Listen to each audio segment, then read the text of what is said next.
বিসমিল্লাহির রহমানির রহিম। সুপ্রিয় দশম শ্রেণীর শিক্ষার্থীবৃন্দ, আসসালামু আলাইকুম। আশা করি আল্লাহর রহমতে তোমরা সবাই ভালো আছো। অনেকদিন পর আবার আমাদের অনলাইন ক্লাস শুরু হয়েছে। তোমাদের সবাইকে Siddhirganj Rebati Mohan pilot school and কলেজের পক্ষ থেকে অনলাইন ক্লাসে স্বাগতম। আমি তোমাদেরকে আগে যারা নিউ 10 এবং এসএসসি ক্যান্ডিডেট আছো তোমাদের একত্রে ক্লাসগুলো নিতাম। এখন তোমরা অবশ্যই জানো যে যারা এসএসসি 2021-এর ক্যান্ডিডেট আছো তোমাদের অ্যাসাইনমেন্ট বোর্ড থেকে শুরু হয়েছে, আর তোমরা অ্যাসাইনমেন্ট কার্যক্রমের মধ্যে আছো। অ্যাসাইনমেন্টের সাথে তোমাদের যে সাবজেক্টগুলো রিলেশন তোমরা এটা জানতে পারছো। তোমাদের অ্যাসাইনমেন্টের জন্য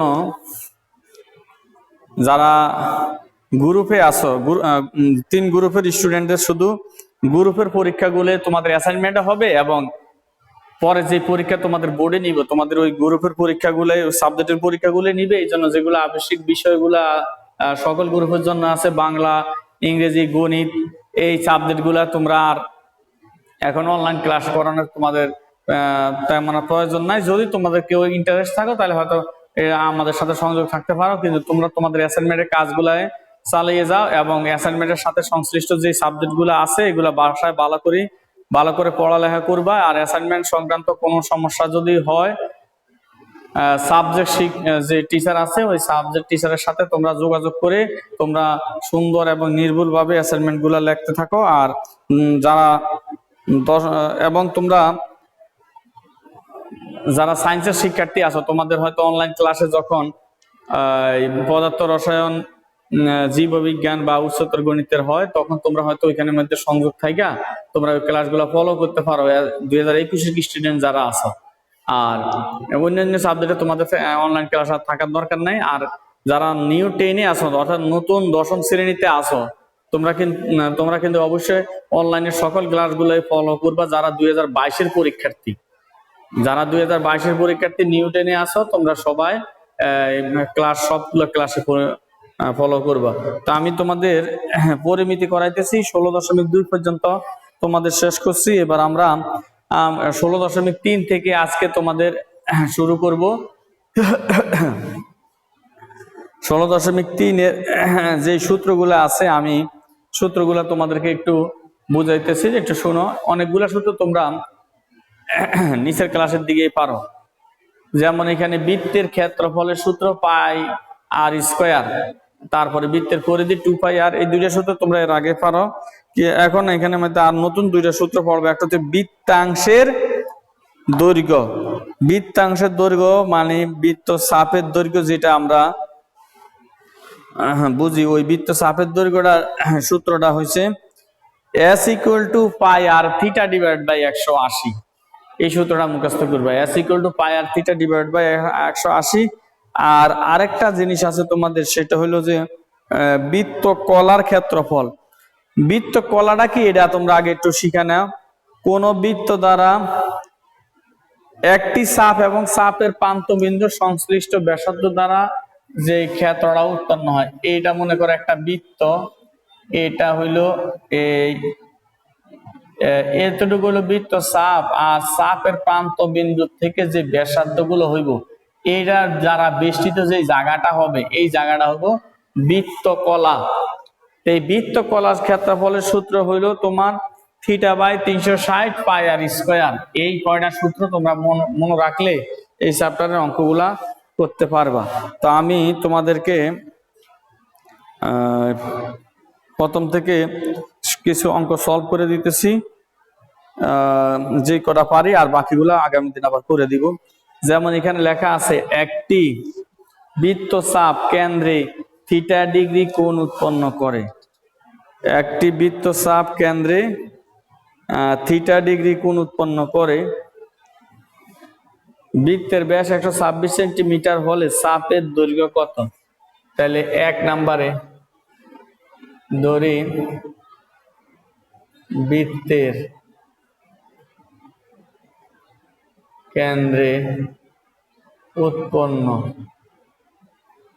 উৎপন্ন কোণ থিটা সমান 30 ডিগ্রি। প্রশ্ন লেখা আছে বৃত্তের ব্যাস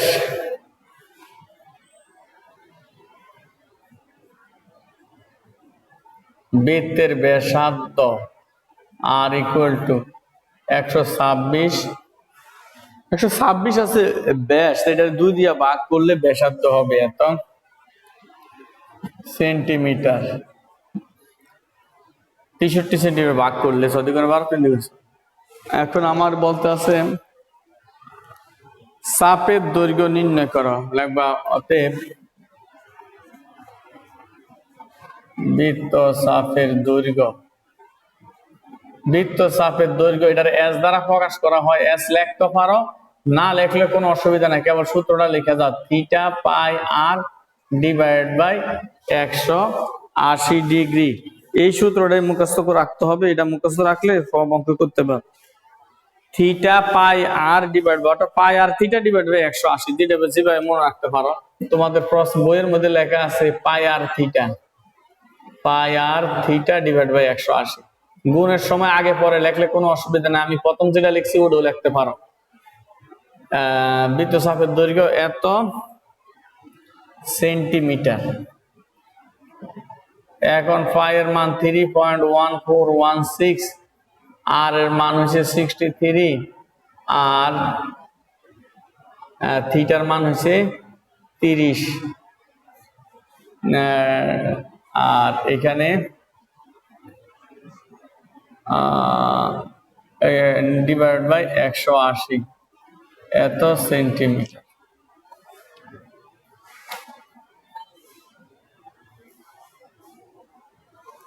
এখন এটারে ক্যালকুলেটর দিয়ে তোমরা হিসাব করে নাও।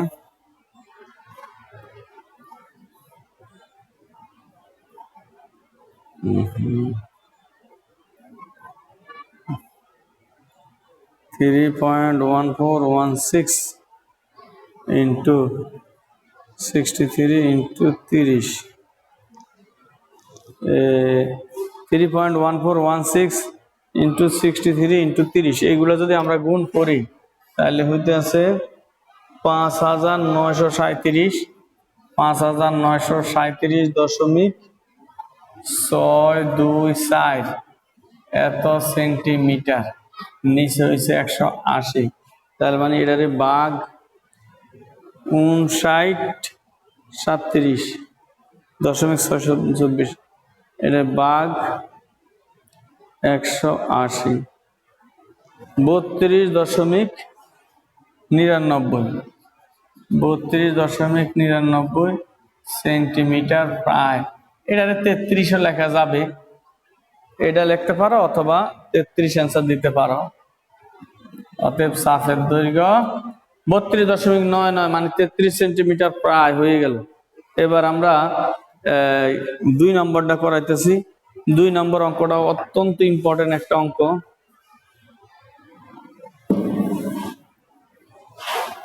আশা করি তোমাদের উপরের অংশটা লেখা হয়েছে, আমি মুছে ফেলাইলাম।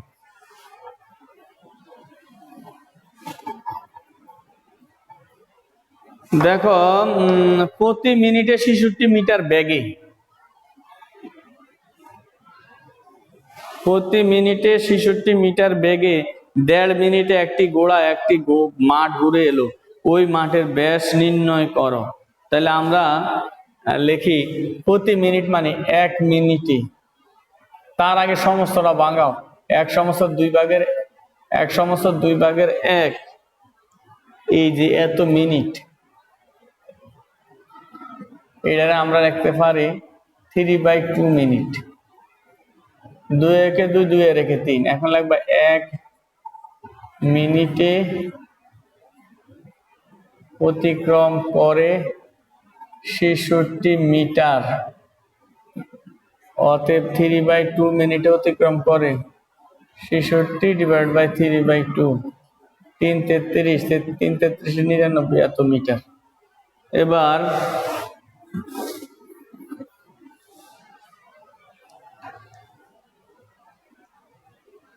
মাঠ ঘুরে এলো, এই যে 1.5 মিনিটে মাঠটা ঘুরে এলো, তার মানে 1.5 মিনিটে পরিধিটা অতিক্রম করতেছে, তার মানে এত হয়েছে মাঠের বৃত্তাকার মাঠের পরিধি, তাইলে লিখবা অতএব বৃত্তাকার মাঠের পরিধি, বৃত্তাকার মাঠের পরিধি 99 মিটার। এবার আসো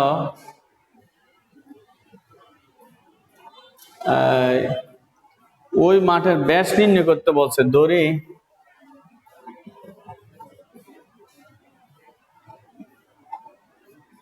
বৃত্তাকার মাঠের ব্যাসার্ধ আর, অতএব বৃত্তাকার মাঠের ব্যাস 2r, অতএব বৃত্তাকার মাঠের পরিধি 2πr। এবার প্রশ্ন মতে 2πr = 99।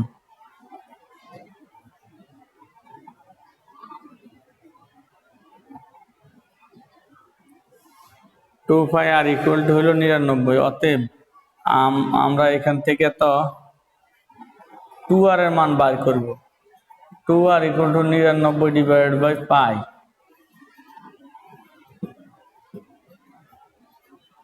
পায়ের মান 3.1416।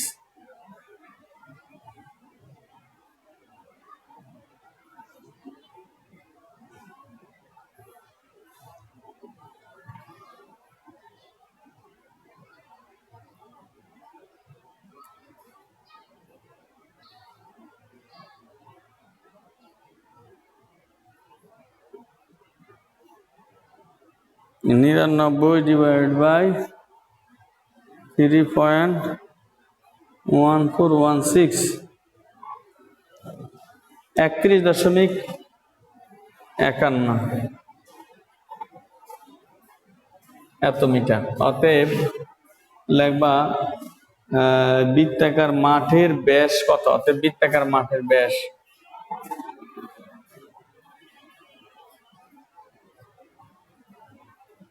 বৃত্তাকার মাঠের ব্যাস 31.51 মিটার। 31.51 মিটার প্রায়।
নেক্সট যেটা আছে দেখো 3 নাম্বার। একটি বৃত্তাংশের ক্ষেত্রফল 77 বর্গ মিটার এবং বৃত্তের ব্যাসার্ধ 21 মিটার।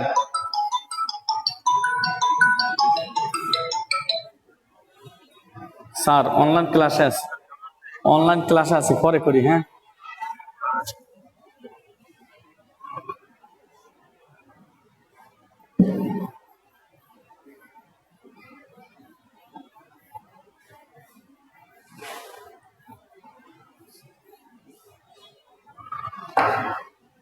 একটি বৃত্তাংশের ক্ষেত্রফল 77 বর্গ মিটার এবং বৃত্তের ব্যাসার্ধ এত মিটার। বৃত্তচাপটি কেন্দ্রে যে কোণ উৎপন্ন করে তা নির্ণয় করো।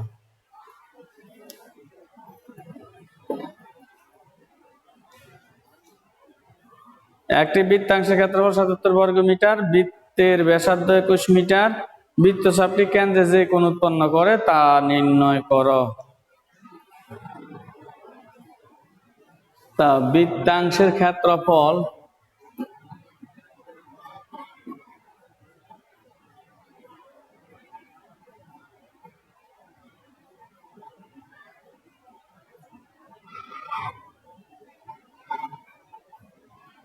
বৃত্তাংশের ক্ষেত্রফল 77 বর্গ মিটার। দড়িবৃত্তের ব্যাসার্ধ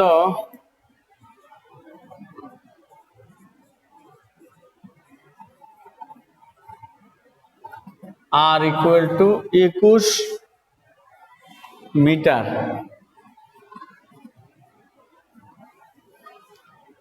বৃত্তচাপটি কেন্দ্রে যে কোণ উৎপন্ন করে।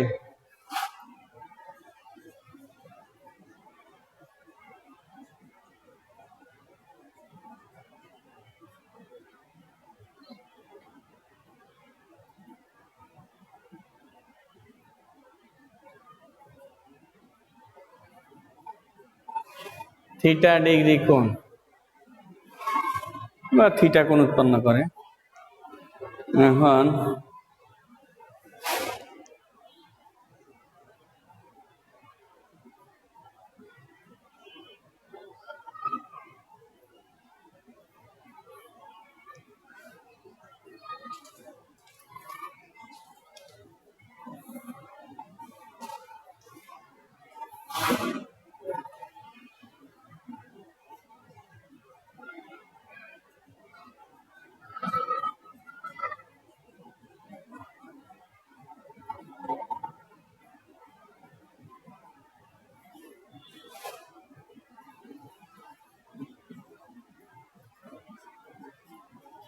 এই সূত্রটা তোমাদেরকে প্রথমে বলছি যে এই সূত্রটা মুখস্থ রাখবা। Theta pi r square divide by 360।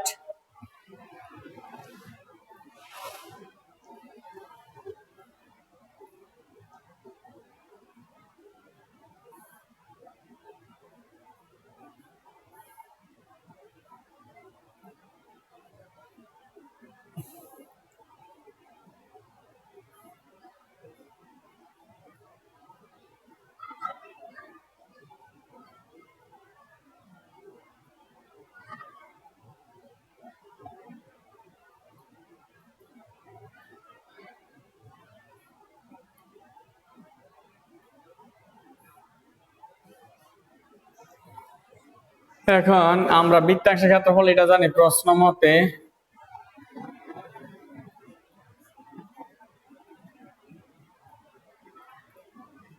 Theta pi r square 360 equal to হইল 77। এটা আসলো 77। এখন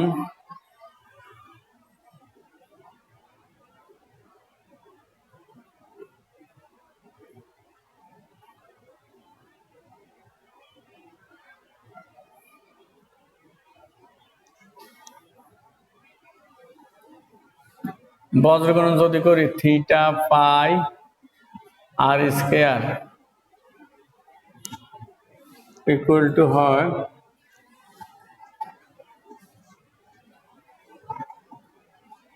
360 গুণ 77 और थीटा पाई आर स्क्वायर 360 से 77 गुण करी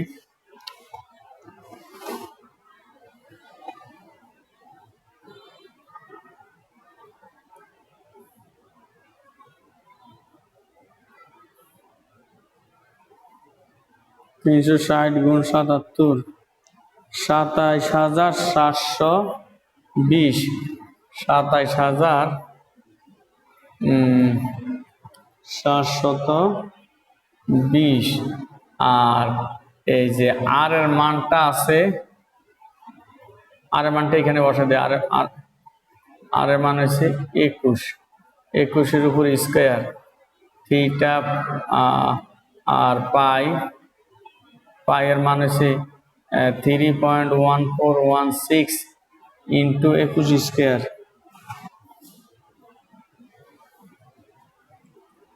একুশ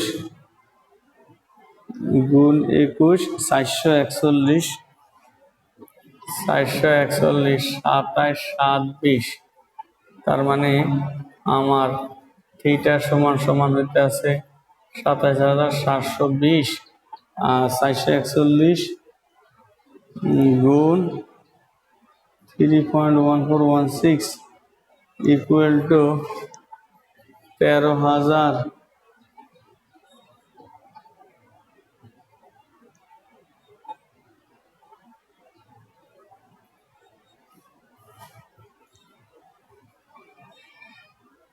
441 গুণ 3.1416 1385.4456 এই তার মানে থিটা সমান এখন আমি যদি এটা ভাগ করি 27,720 ডিভাইডেড বাই 1385.4456 তার মানে এই যে উৎপন্ন কোণটা হলো আমার 20 ডিগ্রি প্রায়। এখানে 20-এর পরে আরো 20-এর পরে আরো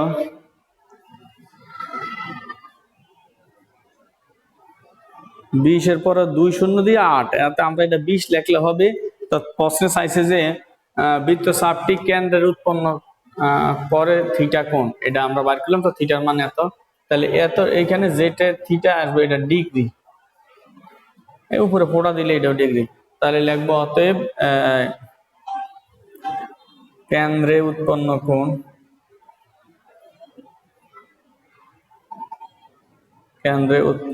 কোণ থিটার মান হচ্ছে 20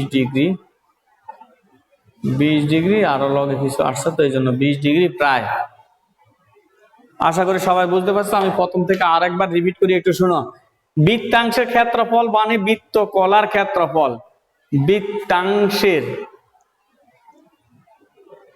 এখানে একটা অনুষ্কার আছে, বৃত্তাংশের, এখানে বৃত্তাংশের ক্ষেত্রফলটা মানে বৃত্তকলার ক্ষেত্রফল। বৃত্তকলার ক্ষেত্রফল যে কোন বৃত্তের চাপ এবং চাপের প্রান্ত বিন্দুর সংশ্লিষ্ট যে ব্যাসার্ধ দুইটা আছে, ওই দুইটা দ্বারা বেষ্টিত যে ক্ষেত্রটা হবে, এই ক্ষেত্রটা হচ্ছে বৃত্তকলা, অথবা এটার আরেকটার নাম বৃত্তাংশ। বৃত্তাংশের ক্ষেত্রফল দেওয়া আছে 777, আর বৃত্তের ব্যাস দেওয়া আছে 21, আর কেন্দ্রে কোণটা কত বাইর করতে হবে, কেন্দ্রে কোণটা আমরা ধরলাম থিটা, থিটা সমান সমান বের করতে হবে। তাহলে আমরা জানি বৃত্তাংশের ক্ষেত্রফল থিটা পাই আর স্কয়ার, তাই এ ডিভাইড বাই 360 ডিগ্রি। তাহলে এটাই আমার এখানের মধ্যে বসাই দিলাম।